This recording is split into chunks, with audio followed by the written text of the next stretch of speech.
Hi, what's up guys? Sean here, and today we have the latest entry-level camera released by Canon. This is the 200D Mark II. It comes with a really affordable price tag and a couple of specs that might just surprise you. We're going to take a look at this and a lot more, all coming up in this video.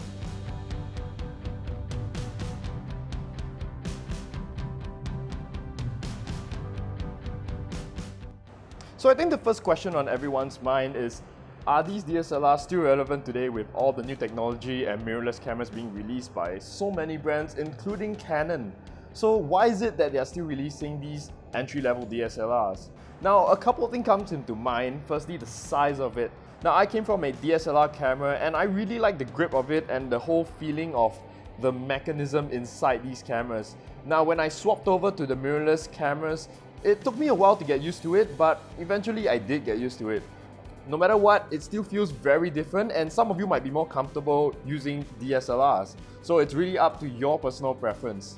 So secondly, DSLRs these days are getting more and more affordable with the rise in popularity of these mirrorless cameras. So it might be your opportunity to get a budget-friendly camera if you're just starting out in photography or making videos. So back to who this camera is really for, I think it is for those who have gotten used to holding and using a DSLR, or for those who are just getting into photography and you want to start learning the basics. This is a great camera to start with, and I'm not just saying that because it is said to be an entry-level camera. It has a couple of presets and specs and even creative assist instructions that help you navigate through the menus and learn photography through this camera. Now, this is also great for those of you who want to start vlogging or doing some travel videos.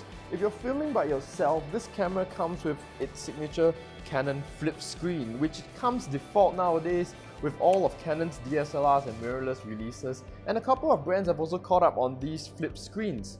So if you're traveling and you're already stressed out about all your accommodations, your budgeting, this camera makes it so simple to capture video. You just have to click one button and you can start recording.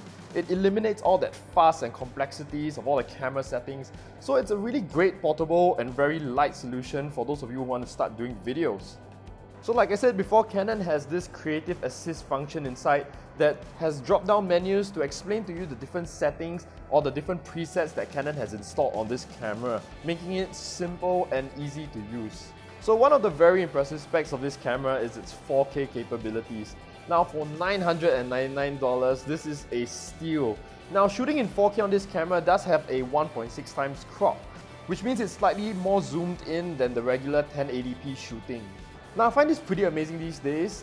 4K cameras are coming in at these price points, making it so much easier for everyone to capture these high-resolution videos. So now that we've gone through some of its key features, let's dive in a bit more technically into some of its specs.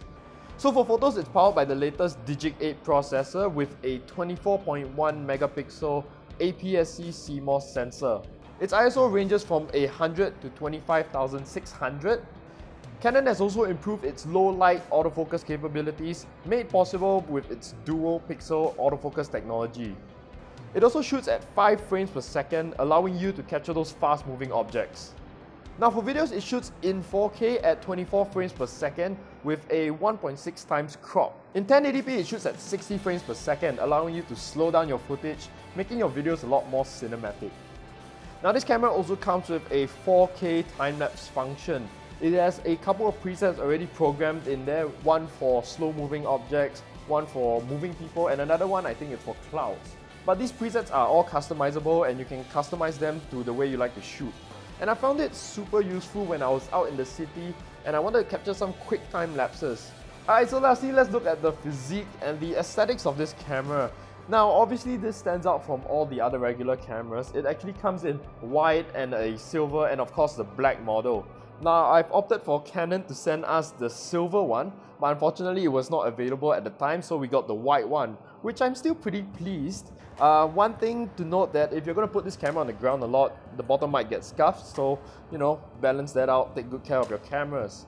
Now, I took some time in the day to lend this to a couple of my friends who are by no means photographers or professionals, and they found it very simple to use and not intimidating at all. In fact, it was a very fun day where we took this out and just got a couple of shots of my friend on the motorbike using the 4K function, a couple of shots of the National Day Parade rehearsal out there in the streets, And it came in very handy because it was very light and easy to use. So firstly, we thought it'd be a great idea to showcase one of my friend's bike that he just bought. We used the 4K video function on this to capture some of these great footages.